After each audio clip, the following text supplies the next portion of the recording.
하나님 말씀 보겠습니다. 구약성경 욥기서 3장 1절부터 26절까지 기록된 말씀.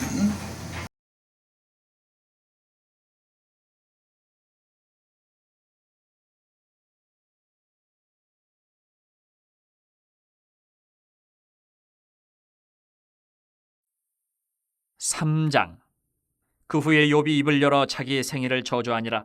욥이 입을 열어 이르되 내가 난 날이 멸망하였더라면, 산의 아이를 베었다 하던 그 밤도 그러하였더라면, 그날이 캄캄하였더라면, 하나님이 위에서 돌아보지 않으셨더라면, 빛도 그날을 비추지 않았더라면, 어둠과 죽음의 그늘이 그날을 자기의 것이라 주장하였더라면, 구름이 그 위에 덮였더라면, 흑암이 그날을 덮었더라면, 그 밤이 캄캄한 어둠에 잡혔더라면, 해의 날수와 달의 수에 들지 않았더라면, 그 밤에 자식을 베지 못하였더라면, 그 밤에 즐거운 소리가 나지 않았더라면, 나를 저주하는 자들 곧 리워 야단을 격동시키기에 익숙한 자들이 그 밤을 저주하였더라면, 그 밤에 새벽별들이 어두웠더라면, 그 밤이 광명을 발할지라도 얻지 못하며 동틈을 보지 못하였더라면 좋았을 것을. 이는 내 모태의 문을 닫지 아니하여 내 눈으로 환난을 보게 하였음이로구나. 어찌하여 내가 태에서 죽어 나오지 아니하였던가? 어찌하여 내 어머니가 해산할 때에 내가 숨지지 아니하였던가? 어찌하여 무릎이 나를 받았던가? 어찌하여 내가 젖을 빨았던가?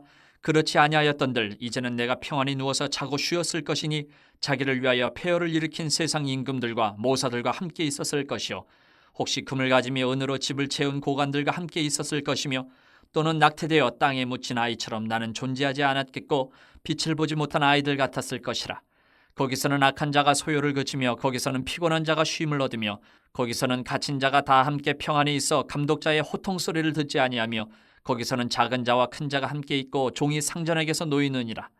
어찌하여 고난당하는 자에게 빛을 주셨으며 마음이 아픈 자에게 생명을 주셨는고, 이러한 자는 죽기를 바라도 오지 아니하니, 땅을 파고 숨긴 보배를 찾음보다 죽음을 구하는 것을 더하다가 무덤을 찾아 얻으면 심히 기뻐하고 즐거워하나니, 하나님에게 둘러싸여 길이 아득한 사람에게 어찌하여 빛을 주셨는고. 나는 음식 앞에서도 탄식이 나며 내가 앓는 소리는 물이 쏟아지는 소리 같구나. 내가 두려워하는 그것이 내게 임하고 내가 무서워하는 그것이 내 몸에 미쳤구나. 나에게는 평온도 없고 안일도 없고 휴식도 없고 다만 불안만이 있구나. 할렐루야. 오늘은 욥기서 3장 1절부터 26절까지 말씀을 통해서 내게 남은 것은 혼돈뿐이다, 이런 제목의 말씀을 드리려고 합니다. 일반적으로 여자들은 남자들보다 훨씬 직관적이다, 그렇게 이야기를 합니다. 어떤 일, 어떤 사건이 발생하게 되면 남자들은 그것을 해결하기 위해서 논리적인 구조를 세운다 하는 거예요. 그러나 여자들은 그냥 눈에 보이는 대로 빨리 그 문제를 해결할 수 있는 실마리, 결론을 찾는다라는 겁니다. 여러분, 이것은 어떤 성별이 더 우수하다, 어떤 성별이 좀 열등하다, 이런 이야기를 하려는 것이 아닙니다.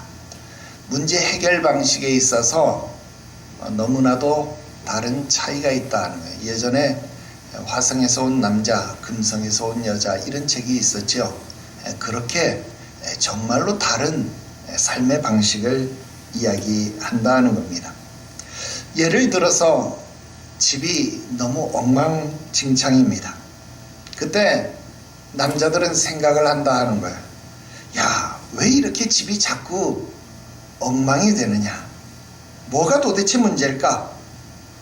어떻게 집 구조를 개선하면 집이 깨끗해질 수 있을까? 남자들은요, 이렇게 생각을 한다 하는 거예요. 그래서 고민만 하지 집을 안 치워요. 그런데 여자들은 고민을 하지 않습니다. 집이 어지러우면 그냥 눈에 보이는 대로 먼저 치우기 시작한다 하는 겁니다. 눈에 보이는 더러운 것들을 정리하고 치우다 보면 의외로 거기에서 기발한 방법들이 나오기도 하고, 또 좋은 개선책들이 나타나기도 한다 하는 겁니다. 여러분, 이처럼 어떤 사건을 바라보는 남자와 여자의 차이는 극명하게 달라질 수 있다 하는 겁니다.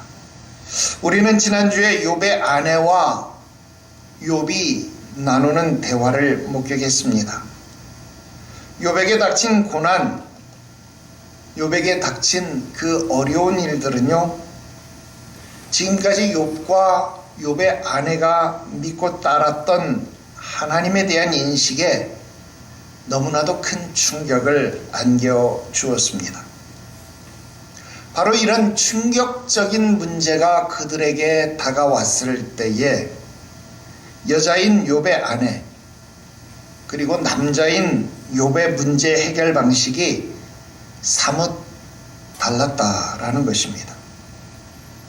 욥의 아내는 순수하게 그에게 닥친 경험에 입각해서 결론을 내렸습니다. 그것이 여호와를 저주하고 죽으라라는 말이었습니다. 여러분, 이렇게 하니까 여자가 좀 부정적인 것처럼 보이지만 결코 그렇지 않다라는 겁니다. 왜냐하면 지난 시간에 잠깐 이야기했지만 여자는, 욥의 아내는 결코 행위적 사실, 구체적 행위적 사실을 이야기한 것이 아니라 다만 감정에 대한 이야기를 했을 뿐이다 라는 것입니다. 즉 욥의 아내는 여호와를 저주하고 죽을 수밖에 없는 그러한 현실, 그러한 상황 판단을 내려야 하는 그 시점이 되었다라는 것을 말했을 뿐이다라는 거예요. 반면 욥은 이런 고난의 상황과 더불어서 아내가 들려주는 그런 탄식의 이야기를 들었을 때에 자기의 한계를 비로소 마주하게 되더라 하는 것입니다. 물론 욥이 아내와 마찬가지로 자기 감정이 솔직해지고 또 욥의 아내나 아니면 사단이 말하는 그런 논리로 하나님을 저주하고 하나님 경외하면서 떠나버린다라고 한다면 그것은 욥이 가지고 있었던 또는 욥이 원하고 있는 그가 가지고 있었던 논리에서 크게 벗어나는 것이다 라는 것입니다. 어쨌든 지금 이 상황, 지금까지 내가 알고 있는 하나님이 아니라 지금까지 내가 경험해 보지 못한 정말로 낯설은 하나님을 경험하고 있다라는 것입니다. 그래서 지금까지 내가 알고 있는 하나님과는 근본적으로 다른, 논리적으로 너무나도 다른 하나님을 만났을 때의 그 당황스러움을 지금 욥이 느끼고 있다 하는 겁니다. 그리고 욥의 아내가 한 말은 바로 이런 논리적 혼돈 속에 욥에게 큰 울림으로 다가왔다라는 것입니다. 욥은 1차 시험, 2차 시험을 맞이하면서도 이 낯설은 하나님, 이제까지 한 번도 이런 적이 없었던 하나님인데 왜 이럴까 생각을 하면서도 주신 이도 여호와신데 가져가는 것 하나님 그럴 수 있잖아. 굳이 그 논리, 자기가 알고 있던 하나님의 그 논리에 이 상황을 끼워 맞추느라고 여러분 자기의 신앙을 지키느라고 욥이 노력했다라는 거예요. 두 번째 시험이 다가왔을 때도 야, 내가 빈몸으로 왔고 빈몸으로 죽는 게 당연한데 잠깐 주신 것이라도 하나님은 찬송을 받아야지 왜 하나님이 욕을 먹어야 되냐? 야, 네가 하는 말이 어리석은 자가 하는 말 같구나. 오히려 아내를 비웃는 그런 대범함을 보이는 모습을 우리에게 보여줬다라는 거예요. 그러니까 우리는 야, 욥 대단하다. 야, 욥의 신앙이 정말 멋지다. 여러분, 우리 1장과 2장을 읽을 때까지만 해도 욥을 칭찬하고 욥을 높일 수 있었다라고 하는 것입니다. 그런데 오늘 3장에 이르러서 오늘 3장에서 만나는 욥은 달라도 너무 다릅니다. 여러분, 3장에서 만나는 욥은 1장과 2장에서 만났던 신앙의 위인이 아니라 부정적인 사람도 이런 부정적인 사람이 정말 부정적인 사람의 끝판왕이라고 볼 수 있는 아주 그런 신앙이 아주 신앙이 아예 없는 그런 사람의 욥을 우리는 만나고 있다라는 것입니다.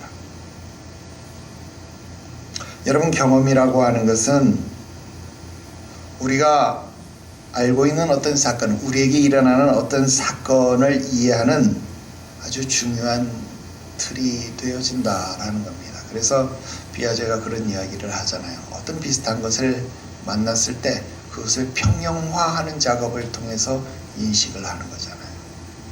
이 젓가락을 보면서 로켓이라고 말할 수 있는 이유가 그런 평형화를 할 수 있기 때문에 가능한 것이다라는 거예요. 그래서 아이들이 젓가락 가지고 로켓, 장난감 그런 일을 할 수 있는 일이 바로 그것이다라는 겁니다. 그렇지만 우리가 살아가는 이 세상 속에서 모든 사건들은 동일하지 않지요. 그러니까 이 비아제가 말하는 이런 평형화 작업을 우리의 삶 속에서 끊임없이 해야만 하는데, 내가 알고 있는 경험 그리고 내가 알고 있는 논리, 관념 속에서 이 평형화 작업을 끊임없이 해야만 하는데 그 일이 그렇게 쉬운 작업이 아니다라는 것입니다. 이제 우리가 공부해야 될 3장부터 41장까지의 욥은요, 친구들과 논쟁을 통해서 바로 그 평형화 작업을 한다 하는 겁니다.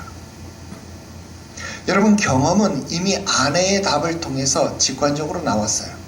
우리의 경험이라면 이런 상황, 여러분 자식도 다 죽고 물질도 다 잃어버리고 건강도 다 잃어버렸어요. 그러면 여러분 이 상황은 경험적으로 어떻게 해야 됩니까? 신은 죽은 거예요. 신이 없는 거예요. 이런 상황이면 신을 욕하고 죽어버리는 게 당연한 거예요. 이런 세상 살아서 뭐합니까? 이런 고통을 당하느니 차라리 혀 깨물고 죽는 게 더 낫지 않느냐? 여러분, 이런 말 충분히 할 수 있잖아요. 여러분, 이런 경험 우리 가질 수 있다라는 것입니다. 그러나 나의 관념, 나의 논리는요, 아직 그것을 받아들이지 못한다라는 겁니다. 그러니까 그 경험과 논리 사이에 평형화 작업을 통해서 그것을 조정해 나가는 것이 우리 삶의 여정이다라는 겁니다. 그것이 3장부터 41장까지, 더 정확하게 말하면 4장부터 41장까지의 내용이 그것이다라는 겁니다. 자, 그렇다면 오늘 우리가 읽은 3장은 도대체 무슨 내용일까요? 여러분, 3장은 조금 특별한 위치를 갖습니다. 1장, 2장, 그리고 맨 끝에 있는 42장은요, 문학적으로 보면 산문체, 그러니까 이야기체로 기록되어져 있어요. 마치 동화책을 읽듯이 이야기체로 기록이 되어져 있습니다.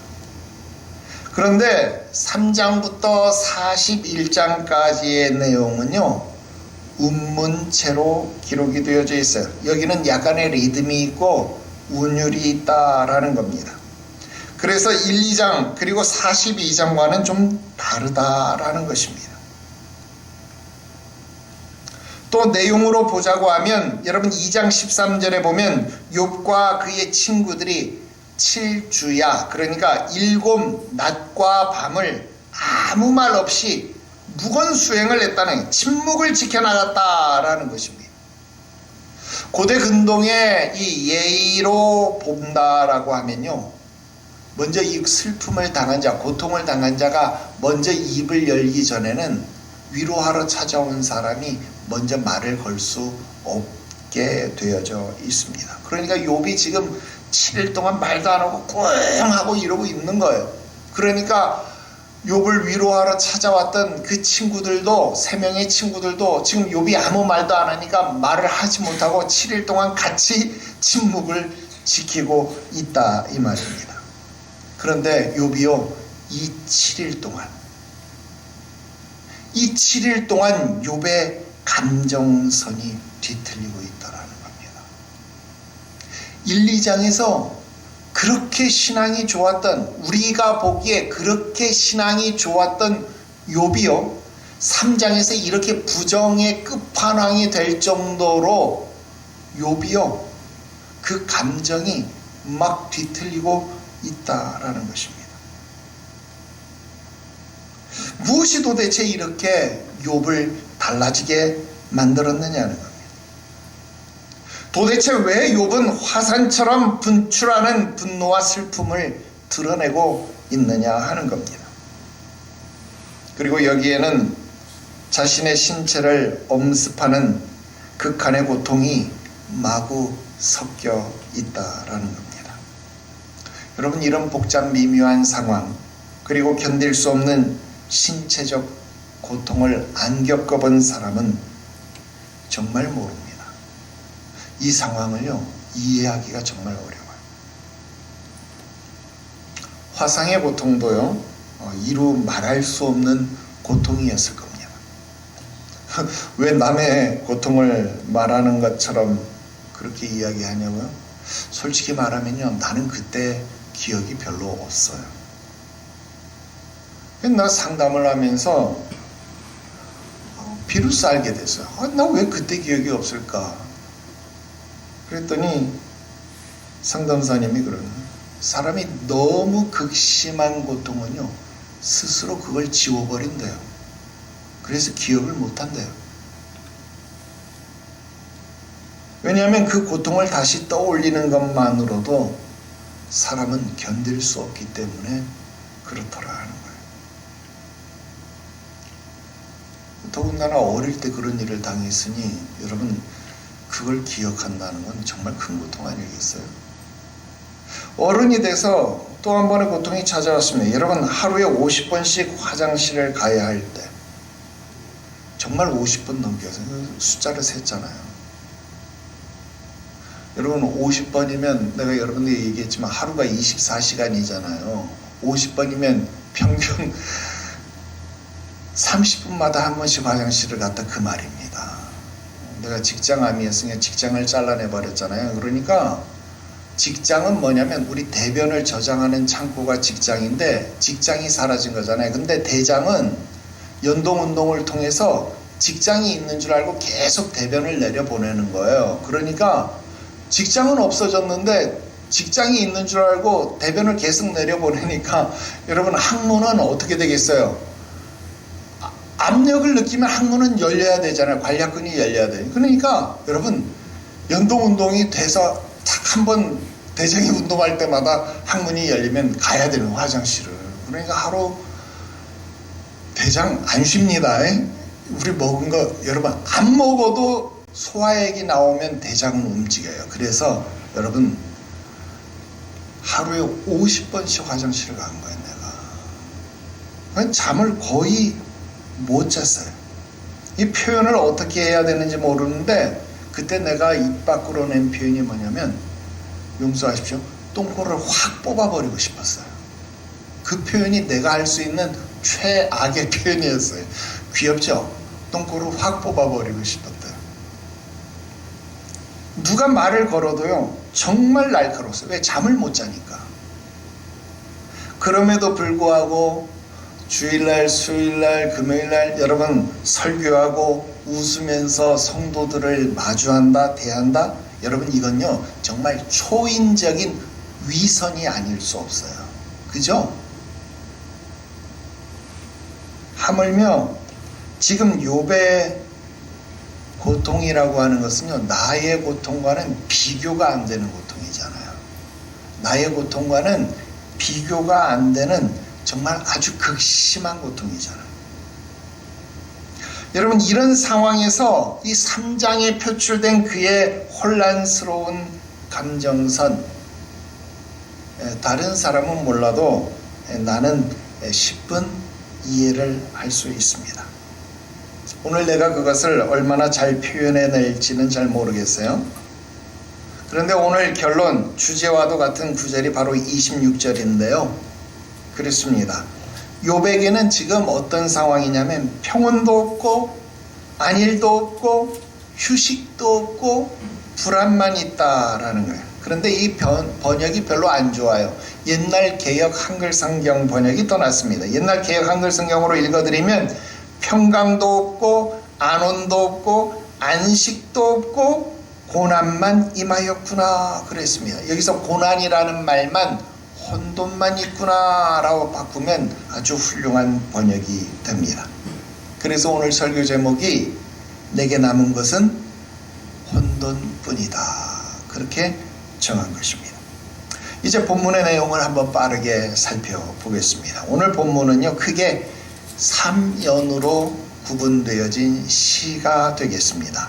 즉 운문으로 이루어졌다는 거예요. 여러분 제1년은요 3절부터 10절까지입니다. 여러분 3절부터 10절까지는 어떤 내용이냐면 욥이 자기가 태어난 날, 즉 생일을 저주하고 있습니다. 그리고 제2연은요 11절부터 19절까지인데 욥은 자기가 출생하기 전에 죽었으면 좋았을 것이다. 무슨 말입니까? 즉 지금 내가 살아있는 것이 원망스럽다. 살아있음을 저주하고 있다, 그 말입니다. 그리고 마지막 3년은 20절부터 26절까지 말씀인데요. 이 3년에는 왜 사람이 죽고 싶은데 그럼에도 불구하고 하나님은 자꾸 살기를 강요하시느냐. 즉 살아있음, 삶의 지속을 원망하고 있다 하는 것입니다. 여러분 1년도 그렇고 2년도 그렇고 3년도 그렇고 지금 욥의 모습은요 한마디로 혼돈 그 자체다라는 겁니다. 여러분 지금까지 논리적이고 이성적이고 신앙적이었던 욥의 모습은 오간데 없고 모든 것이 무너져 내린 혼돈, 카오스의 상태를 겪고 있는 욥의 모습만 남았다라는 겁니다. 과연 지금 이 욥이 겪고 있는 이 혼돈, 무질서의 정체가 도대체 무엇이냐 하는 것입니다. 첫 번째로 욥의 혼돈은 그의 마지막 남은 신앙 울타리가 무너졌다라는 것을 의미합니다. 여러분 지금 우리가 3장에서 만나는 욥은요 1, 2장에서 만나는 욥과는 전혀 딴판이잖아요. 그 이유는 그가 26절에서 말하는 것처럼 평강도 없고 안온도 없고 안식도 없고 오로지 혼돈만 남았기 때문에 그렇습니다. 그렇다면 왜 이런 결과 평강도 사라지고 안온도 사라지고 안식도 왜 없어진 것이냐 하는 거예요. 여러분 다시 1장에 나온 욥을 소환해 보면 답이 나옵니다. 여러분 1장에 나온 욥은 어떤 사람이었습니까? 물질에 있어서 최고의 부자였습니다. 가정을 이루는 데 있어서도 가장 이상적인 숫자, 아들 7에 딸 3, 여러분 가장 복된 가정을 이룬 사람이었다는 거예요.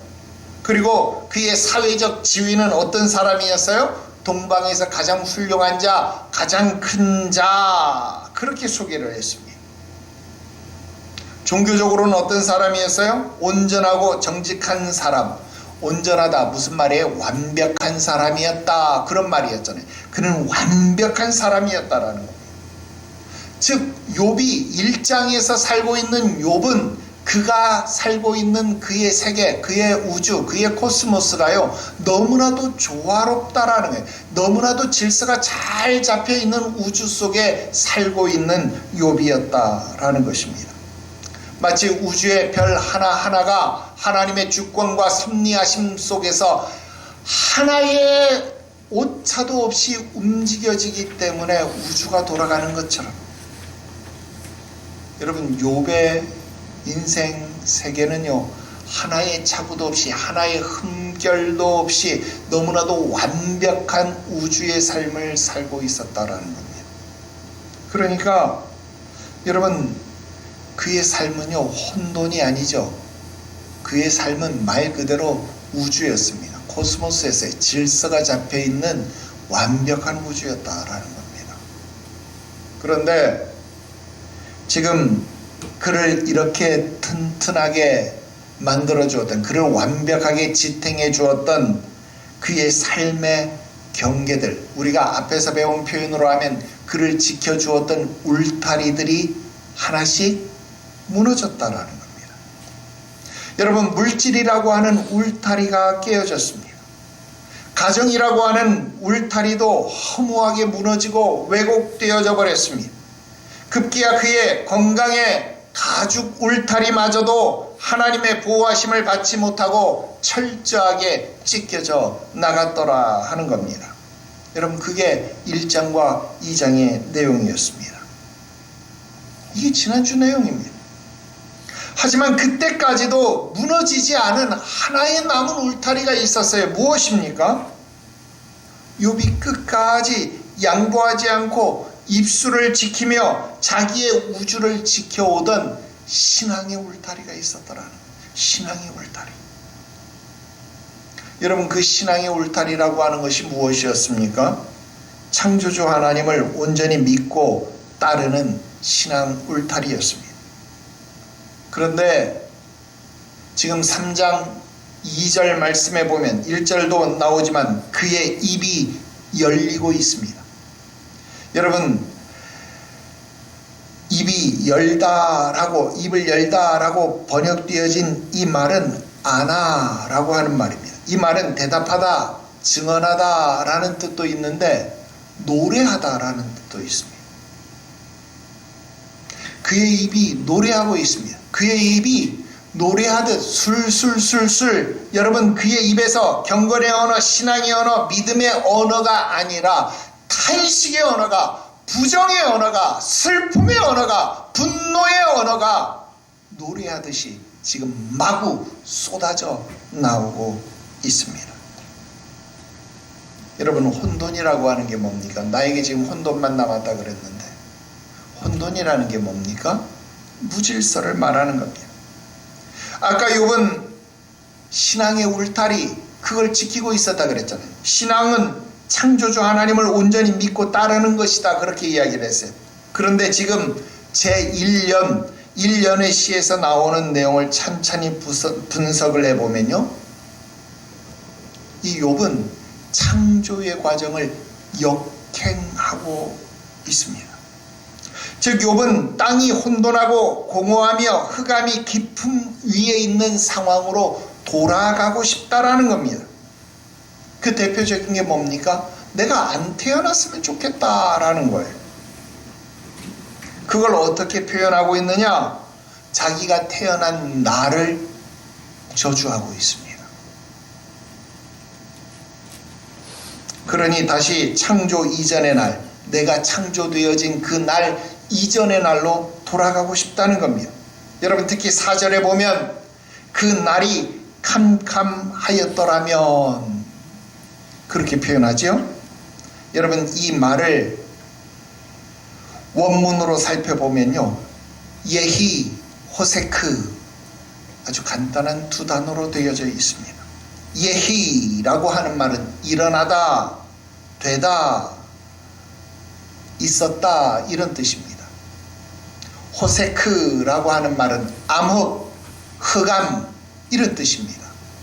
그러니까 무슨 뜻이냐면 흑암이 일어나라, 흑암이 있으라, 이런 뜻입니다. 자, 이 말을 한번 반대로 해볼게요. 여러분, 예히 호세크, 이 말을 반대로 하면 예히 오르, 이렇게 하면 됩니다. 예히, 아까 일어나다, 있으라, 그 말이죠. 오르라고 하는 말은 무슨 말이냐면 빛, 이런 뜻입니다. 광명, 이런 뜻입니다. 그래서 예히는 일어나다라는 말이고 오르는 빛이라는 말이니까 예히 오르, 그러면 무슨 말입니까? 빛이 있으라, 이런 말입니다.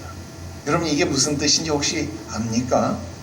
지금 욥이요, 무슨 말을 하고 있냐면 창세기 1장 3절에 하나님이 천지를 창조하면서 최초로 내린 명령, 빛이 있으라 하신 이 말을 거꾸로 하는 겁니다. 흑암이 있으라라고 말하고 싶은 거예요. 왜? 빛이 있으라가 1장 3절이잖아요. 그럼 1장 3절 이전의 상황, 2절 창세기 1장 2절이 뭡니까? 땅이 혼돈하고 흑암이 깊음 가운데 있었다. 여러분, 이 상황으로 돌아가고 싶다는 거예요. 왜? 지금 내가 어떤 것만 남았어요? 혼돈만 남았기 때문에. 참, 여러분 지금 이 시가 너무 심오하고 엄청나지 않아요? 욥이 그것을 알았는지 몰랐는지 모르지만 욥이요, 지금 창조주 하나님을 부정하고 하나님이 창조하신 세계를 부정하고 창세기를 뒤엎어 놓고 있다, 이 말입니다. 여러분, 한 사람의 신앙이 무너진다라는 것이 무엇을 의미하는지 우리는 바로 여기서 볼 수 있다는 겁니다. 바로 창조의 세계를 부정하고 창조주 하나님을 부정하는 지경에 이르게 된다는 겁니다. 그래서 어리석은 자는 하나님을 없다고 말하는 겁니다. 하나님의 창조 세계를 부정하는 겁니다. 오늘 여러분들이 이러한 부정함 가운데, 이런 어리석음 가운데 있지 않기를 주 예수의 이름으로 축원합니다. 두 번째 말씀드립니다. 욥은 자신의 고통이 어디서부터 오는지를 모르는 혼돈에 빠졌다라는 겁니다. 다시요. 욥은 지금 내가 왜 이런 고통을 만났는지, 이 고통이 어디에서부터 왔는지를 모르고 있다는 거예요. 그런 혼돈에 빠졌다라는 겁니다. 분명 우리가 지난주에 욥의 고통의 원인은 욥을 두르고 있었던 울타리들이 무너지면서 시작되었다라고 하는 것을 파악했습니다. 그죠? 이것은 우리가 어떻게 파악한 거예요? 하나님과 사탄이 나누는 대화를 통해서 파악한 거잖아요. 문학적으로 보면 전지적 작가 시점이기 때문에 이 등장인물들은 모르지만 우리는 그 위에서 마치 하나님처럼 보니까 하나님과 사탄이 나눈 대화까지도 우리는 들을 수 있으니까, 아, 하나님이 그동안 울타리를 쳐줬고 사탄이 이거를 제거하라 그러니까, 아, 이거 제거되니까 지금 욥이 이런 고통을 당하고 있구나. 우리는 알고 있는 거죠. 그죠? 자, 이것을 우리는 알고 있지만 정작 욥은 이 고통이 어디서부터 시작되고 있는지를 모르고 있다라는 겁니다. 자기에게 닥친 혼돈, 자기에게 닥친 고통이 어디에서 왔는지, 어디에서 시작되었는지를 알지 못하는 그야말로 혼돈 카오스에 빠지고 말았다라는 것입니다. 앞에서 이야기한 것처럼 4장부터 41장까지 욥은 3명의 친구들과 논쟁을 통해서 비로소 그 답변을 찾게 된다라는 겁니다. 그 답을 찾았기에 42장에서 그가 어떤 결론을 말합니까? 전에는 귀로만, 그러니까 지식적인 논리로만 하나님에 대해서 알았습니다. 그런데 지금은 눈으로 하나님을 본다는 것, 즉 경험적으로, 경험적인 지식으로도 하나님을 내가 배웠습니다. 경험적인 지식으로도 하나님을 깨달았습니다. 인지합니다. 이렇게 고백하는 거예요. 여러분, 2025년도 우리가 귀로만 듣던 하나님을 눈으로 경험하기를 원하고 있습니다. 여러분, 오늘 말씀을 비추어 본다라고 한다면 우리 삶에 일어나는 고통이 어디에서부터 시작되는지를 알아야 하나님을 경험할 수 있습니다. 여러분, 우리 삶에 주어진 축복이 어디에서 시작되는 것임을 아는 것, 제대로 아는 것이 눈에 보이지 않는 하나님을 눈으로 경험하는, 그리고 간증할 수 있는 유일한 길임을 여러분들이 알아야 할 것입니다. 욥은 자기 주변에 둘러져 있는 울타리가 하나님이 쳐주셨다라는 사실을 인지하지 못했습니다. 아니, 우리가 그렇다라는 겁니다. 여러분, 내 주변에 둘러져 있는 울타리를 하나님이 쳐주신 것이라는 것을 깨닫지 못한다라는 겁니다. 그러니까 하나님을 보지 못하는 거죠. 여러분, 물질이라는 울타리도 하나님이 쳐주신 것인데 그걸 우리는 모르는 거예요. 하나님이 그것을 거두어 가도록 사단에게 권한을 부여하시니까 여러분 어때요? 그 울타리가 한꺼번에 무너져 버렸죠. 시편 127편 1절에 여호와께서 집을 세우지 아니하시면 세우는 자의 수고가 되며 여호와께서 성을 지키지 아니하시면 파수꾼의 깨어 있음이 헛되도다 라고 했습니다. 맞아요? 안 맞아요? 맞잖아요. 여러분, 너무도 단순한 이 사실을 우리가 알지 못하니까 하나님 것을 자꾸만 우리는 누구의 것이라고 말합니까? 내 것이라고 말하는 겁니다. 하나님 것을 내 것이라고 말하니까 11조와 헌물을 하나님의 것으로 인정하지 못하고, 그러니까 하나님 앞에 드리기는 하면서도 억지로 드리게 되고 인색함으로 드리게 되고 잘못 드리게 되더라는 겁니다. 그러면서 당하게 되는 고통, 이게 어디서부터 시작되는 것인지를 모르는 거예요, 도무지. 또 어떤 사람은 축복을 받는데 왜 축복을 받는지를 모르는 거예요. 하나님의 것을 하나님 앞에 온전함으로 드려서 받는 축복을 모르는 거예요. 그러니 재수가 좋았다, 운이 좋았다, 여러분 이렇게 말하는 거죠. 가정이라고 하는 울타리도 마찬가지입니다. 시편 112편 1절부터 3절 말씀에 여호와를 경외하며 그의 계명을 크게 즐거워하는 자는 복이 있도다. 그의 후손이 땅에서 강성하며 정직한 자들의 후손에게 복이 있으리로다. 부와 재물이 그의 집에 있으며 그의 공의가 영구히 서 있으리로다. 아멘. 여러분, 내가 아무리 노력하고 주의하여도 자식이 내 맘대로 안 됩니다. 그러나 하나님이 울타리를 둘러주시면 자손이 강성할 뿐만 아니라 공의로움으로 영구히 서게 된다는 것을 알아야 한다는 겁니다. 그러면 그 신앙의 울타리는 도대체 뭘까요? 여러분, 신앙도 하나님이 우리 지난 시간에 배운 것처럼 가죽을 두르시는 울타리가 있어야 된다라는 겁니다. 우리 중요하니까 한번 같이 찾아서 읽어볼까요? 로마서 1장 17절부터 25절. 로마서 1장 17절부터 25절.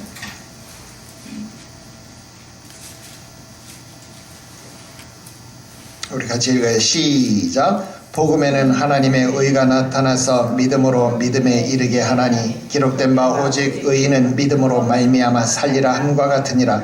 하나님의 진노가 불의로 진리를 막는 사람들의 모든 경건하지 않음과 불의에 대하여 하늘로부터 나타나나니 이는 하나님을 알만한 것이 그들 속에 보임이라. 하나님께서 이를 그들에게 보이셨느니라. 창세로부터 그의 보이지 아니하는 것들 곧 그의 영원하신 능력과 신성이 그가 만드신 만물에 분명히 보여 알려졌나니 그러므로 그들이 핑계하지 못할지니라. 하나님을 알되 하나님을 영화롭게도 아니하며 감사하지도 아니하고 오히려 그 생각이 허망하여지며 미련한 마음이 어두워졌나니 스스로 지혜 있다 하나 어리석게 되어 썩어지지 아니하는 하나님의 영광을 썩어질 사람과 새와 짐승과 기어다니는 동물 모양의 우상으로 바꾸었느니라.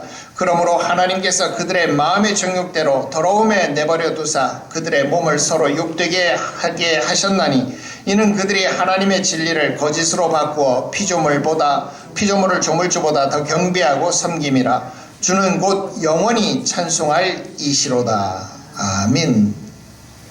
무슨 말입니까?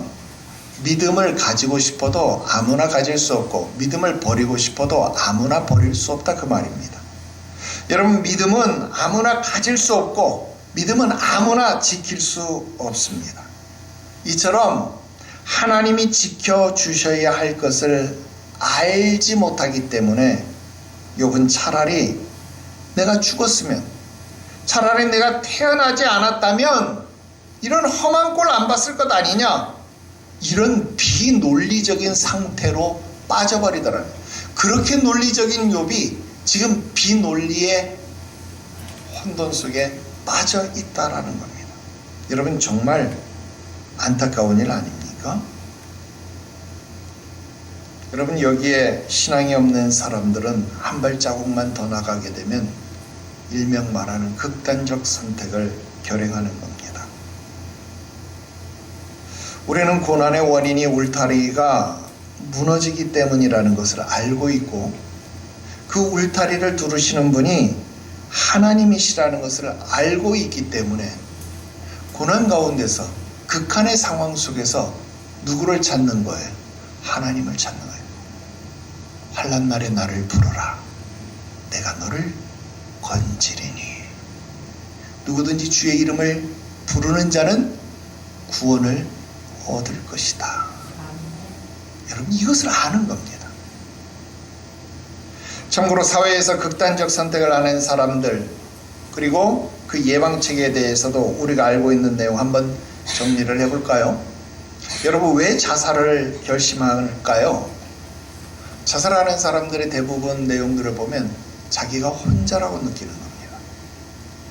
나는 아무런 보호를 받지 못한다라고 느낄 때 사람은 극단적 선택을 한다는 거예요. 그래서 당연히 예방책은 뭐예요?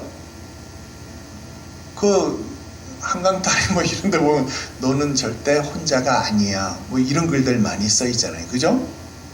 혼자가 아니라고 느끼게 해주는 겁니다. 그런 문구들이 적혀 있고 언제든 통화할 수 있는 비상전화도 항상 열려 있습니다. 여러분, 청소년 가출도 마찬가지고 나이가 들어감에 따라 져야 하는 삶의 무게 또한 마찬가지더라 하는 겁니다. 어렸을 때에 여러분, 부모님 간섭 정말 싫었죠.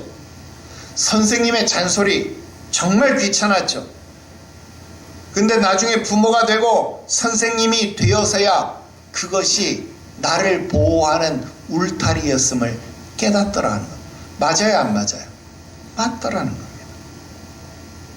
여러분, 남편과 아내가 서로에게 울타리가 된다라는 것을 언제 깨닫는 겁니까? 이혼하고 나서야, 사별하고 나서야 그것을 깨닫는다라는 것입니다.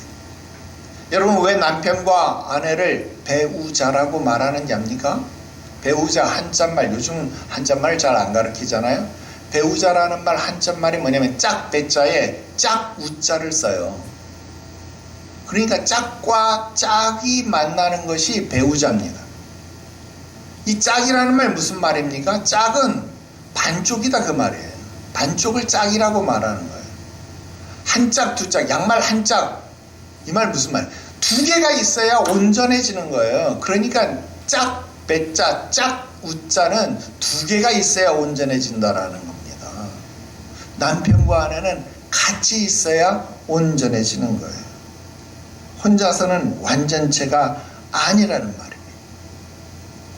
하나님의 그늘 아래 있음을 감사할 수 있기를 바랍니다. 그가 나의 목자가 되시고 나의 피할 바위가 되시고 나의 산성이 되심을 기뻐해야 합니다. 여러분, 이것을 모를 때에 광야 1세대가 되는 겁니다. 원망과 불평이 나를 잠식하고 결국 약속의 기업을 얻지 못하게 만드는 겁니다. 여러분, 광야 1세대의 주장이 무엇입니까? 차라리 우리가 어디서 죽는 게 나았겠다? 애굽에서 죽는 게 나았겠다. 2세대도 뭐라고 말합니까? 우리가 차라리 광야에서 죽는 게 더 나을 뻔했다. 그렇게 말합니다. 지금 욥도 뭐라고 말합니까? 내가 차라리 어머니 태에서 죽는 게 나을 뻔했다. 내가 어떻게 하려고 어머니 무릎으로 나왔냐? 내가 어떻게 하려고 어머니 젖을 빨았느냐? 욥은 차라리 지금 죽어서 죽음의 세계, 곧 음부에 들어가기를 갈망하고 있다는 겁니다. 왜? 그곳에 들어가면 모든 고통이 끝이 나고 쉼과 안식이 있을 거라고 생각하는 겁니다. 즉, 죽으면 모든 고통이 끝난다는 아주 무식하고 단순한 결론을 맺고 있습니다. 근데 진짜 그렇습니까? 죽으면 다 끝입니까? 설령 자기는 죽어서 고통이 끝났다 칩시다. 그런데 남은 자는 무슨 죄입니까? 그죠? 자기는 죽어서 고통이 끝났다 치더라도 살아서 남은 자는 그 사람 몫까지 고통을 감내해야 될 것 아닙니까? 너무 무책임한 거죠. 그래서 여러분, 자살은요 절대 미화시키면 안 돼요. 무책임한 거죠. 그리고 성경은 뭐라고 말합니까? 사후세계, 죽음의 세계는요 결코 안식의 자리가 아니에요. 여러분, 우리 장례식에서 여러분 죽어서 영원한 안식의 세계로 갔다라고 말했을 때 그것은 음부를 말하는 게 아니라 천국을 말하는 거예요. 천국에서는 안식을 누리죠. 그러나 음부의 세계에서는요 영원한 형벌이 있을 뿐입니다. 그곳에서 안식을 누리는 게 결단코 아님을 알아야 합니다. 그런데 오늘 욥이 이 비논리, 이 황당한 혼돈 속에 갇혀버리게 되었다라는 것입니다. 마지막 세 번째입니다.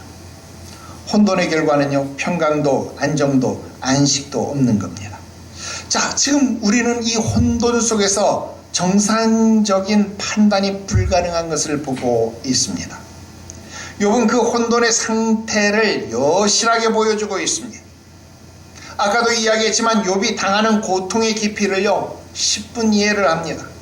물론 여러분들하고 저하고는 동감의 정도가 좀 다를 것 같아요. 나는 정말로 욥이 이렇게 말하는 고통 난 정말 이해해요. 왜? 나도 정말 죽고 싶었거든요. 나도 정말 너무 고통스러우니까. 여러분, 잠 못 자는 게 하루 이틀이어야지. 여러분, 이게 계속되면요 정말 여러분 고문 중에 최고 고문이 잠 안 재우는 고문인 것 같아요. 이건 정말 미칠 고문이에요.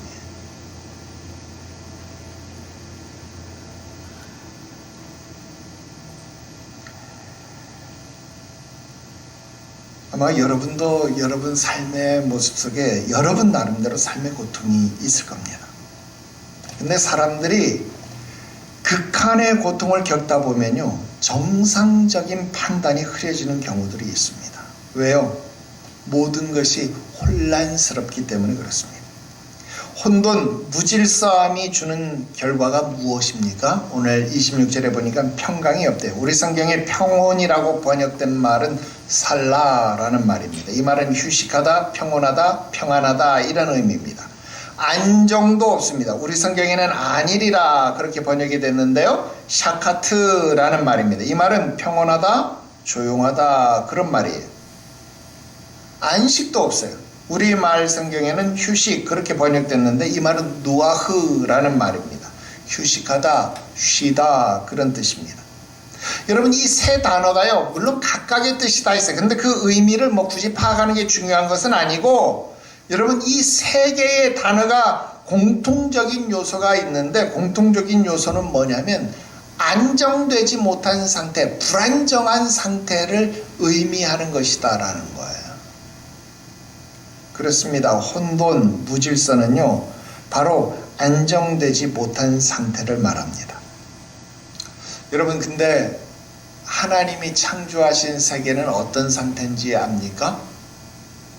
하나님이 창조하신 세계는요 무질서에서부터 질서를 향하는 세계. 그래서 땅이 혼돈하고 흑암이 깊음 중에 있는 가운데서 하나님은 창조가 질서를 갖추어 가도록, 빛이 있게 하고 낮과 밤을 가르고 물과 묻을 나누고, 여러분 하나님은요 질서를 만들어요. 질서를 세워가는 것이 하나님의 창조였다라는 거예요. 그래서 여러분, 하나님이 창조한 이 세계는요 원자 단위부터 시작해서 항상 안정된 상태를 유지하려고 합니다. 그래서 여러분 분자 쪼개면 원자 되고, 원자를 쪼개면 중성자와 양성자, 여러분 이런 거 다 배우고 알죠. 근데 그 양성자, 중성자, 여러분 요 작은 이 쿼크 단위의 세계까지 나가면 그 쿼크 단위의 세계에서도 보면 이게요 안정된 상태를 이루기 위해서 노력한다라는 거예요. 전자와 양성자가요, 이 융합, 이게 핵융합이잖아요. 여러분 이걸 강제로 분열시키는 게 핵분열, 그게 핵폭탄 되는 거고요. 이게 핵융합하면 이제 핵융합 발전이 되는 거고요.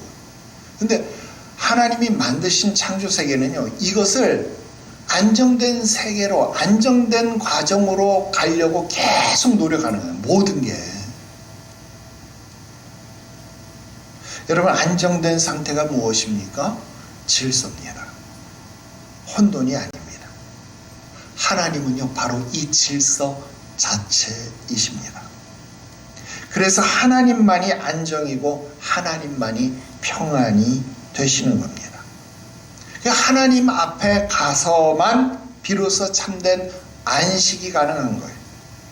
그런데 욥이 무엇이라고 말합니까? 23절에 하나님에게 둘러싸여 길이 아득한 사람에게 어찌하여 빛을 주셨는고. 이 말 무슨 말이냐면, 내가 자꾸 흑암으로 가고 싶은데, 쉬운 말로 내가 죽고 싶은데 왜 하나님은 자꾸 빛을 비춰서 나를 살게 만드느냐, 그 말입니다. 내 죽고 싶은데 왜 죽지도 못하게 만드느냐, 지금 이 말을 하는 거예요, 욥이. 참, 나도 이 마음 알지. 그런데 난 이 상태를 알거든요. 이게 부정적인 말임과 동시에 나는 이 말 속에서 희망을 봅니다. 욥은요, 지금 이 극심한 혼돈 속에 빠져 있으면서도 하나님에게 둘러싸이기를 원하고 있습니다. 그가 자기에게 한 줄기 빛을 비춰주시기를 간절히 바라고 있는 겁니다. 여러분, 죽고 싶다는 사람이 정말 죽고 싶은 사람 봤어요? 죽고 싶다는 사람은 정말 살고 싶다라고 말하는 거예요. 삶의 의지가 더 강한 것과 같은 이치더라는 겁니다. 이제 결론 지어 말씀드립니다. 우리는 3장의 욥이 참 많이 낯설게 느껴집니다. 하지만 정작 우리는 이런 모순적인 신앙생활을 너무도 많이 해왔습니다. 나의 형편이 어떠하든지 이 세상은요, 하나님의 질서를 따라 움직여지고 있음을 깨달아야 합니다. 나에게 닥친 고난, 나에게 닥친 이 어려운 문제에 함몰되어 있으면 여러분 혼란에 빠지게 됩니다. 하나님의 질서를 못 보고 이 혼돈의 세계 속에 갇혀 있으면 하나님의 질서를 보지 못하고 죽을 일만 보게 된다라는 겁니다. 비록 내가 이 혼돈 속에 갇혀 있을 때에도 주 하나님이 지으신 모든 세계를 내 마음속에 그려볼 수 있는 지혜가 필요합니다. 하나님의 질서 속에서 움직여지는 이 세계를 인식할 수 있을 때 비로소 해결의 실마리가 잡히고 고통 극복의 길이 보이게 됩니다. 그런데도 우리는 주변에서 고통 속에 있는 사람들을 만나고 신방하면서 우리는 그 고통의 문제들을 받아들이고 충분히 이해하기보다는 그냥 너무나도 당연하고 너무나도 빠른 해결책을 제시하기에 여념이 없었습니다. 아유, 기도해야죠 뭐. 아이고, 회개하셔야지 뭐. 아이고, 11조 잘 하셔야죠. 주일 성수 잘 하셔야죠. 여러분, 이런 이야기 하기에 여념이 없었다라는 겁니다. 물론 이 답변이 틀린 답변 아닙니다. 여러분, 욥의 세 친구가 한 말 한마디라도 틀린 말이 있었나요? 아니요, 한마디도 틀린 말이 없었어요. 여러분, 욥의 세 친구들의 한 말은요, 너무나도 따박따박 바른 말이었습니다. 그러나 이런 관습적인 대답은요, 그 본질적인 문제를 해결하기 어렵더라 하는 겁니다.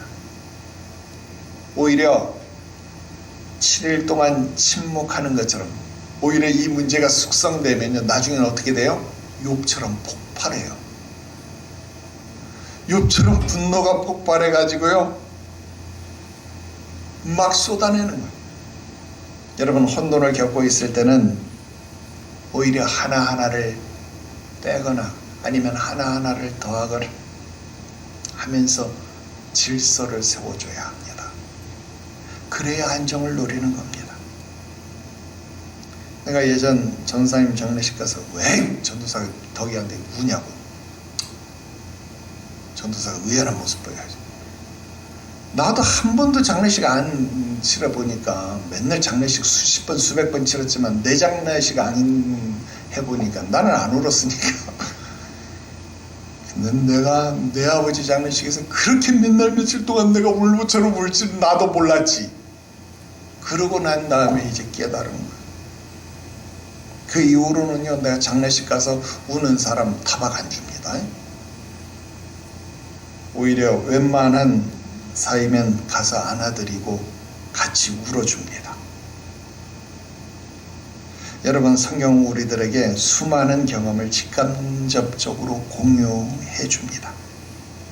특히 혼돈을 겪은 자들에게 어떻게 그 혼돈에서 빠져나올 수 있는지를 아주 정확하게 가르쳐 주고 있습니다. 앞으로 욥기서의 가르침이 우리에게 그런 안내서가 될 것입니다. 오늘 3장은 혼돈 속에 있는 욥을 보았습니다. 혼돈 속에 있는 여러분들의 삶을 보는 것 정도로 오늘은 맛보기로 지나갔습니다. 기도드립시다. 거룩하신 하나님 아버지, 오늘 우리 속에 있는 논리, 우리 속에 있는 이성적 사고를 정상적이라고 말하면서,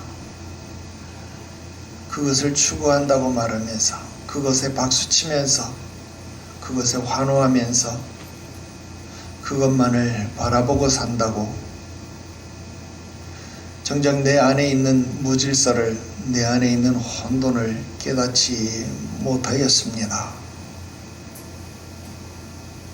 내 삶의 고통이 어디서부터 왔는지, 아니면 내 삶의 축복은 어디에서부터 왔는지, 그것을 알지 못하는 이 혼돈에서 오늘 눈을 들어 주를 보게 하여 주시옵소서. 바른 하나님을 찾을 수 있게, 만날 수 있게 하여 주시옵소서. 주의 사랑하는 백성들이 2025년도에 정말 눈으로 경험하는 하나님, 체험하는 하나님, 온전한 지식으로 배워지는 하나님 만나게 하시옵소서. 거룩하신 구주 예수님의 이름으로 기도드리옵나이다. 아멘.